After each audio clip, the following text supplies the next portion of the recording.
Sorry sir, मी बाहेर weight करत होतो. म्हटलं तुमच्या इन्व्हेस्टिगेशनमध्ये अडथळा नको. पण आता तुम्ही जे काही विचारलं त्याबद्दल काही गोष्टी क्लिअर करणं मला गरजेचं वाटतं. डॉक्टर विद्या त्या जिमला का जायच्या? कारण त्या एरियाजवळ मी राहतो आणि आमचं एकत्र ठरलं होतं की वर्कआउट करायचं. पण माझ्या हॉस्पिटलच्या शेड्यूलमुळे मला जमलं नाही. सो डॉक्टर विद्या जिमला एकट्याच गेल्या.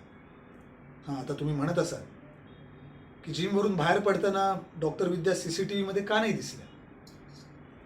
तर मागच्या गेटवर मी उभा होतो गाडी घेऊन. आमचं ठरलं होतं की डिरेक्ट जिमवरून आपण डिनरला जायचं. पण आता त्या मागच्या गेटच्या एरियाजवळ CCTV आहे की नाही हे व्हेरीफाय करणं आमचं काम नाही, राईट? हे बघा सर, कोइन्सिडन्स शोधले तर खूप सापडतील, पण प्रत्येक कोइन्सिडन्स हा गुन्हा नसतो.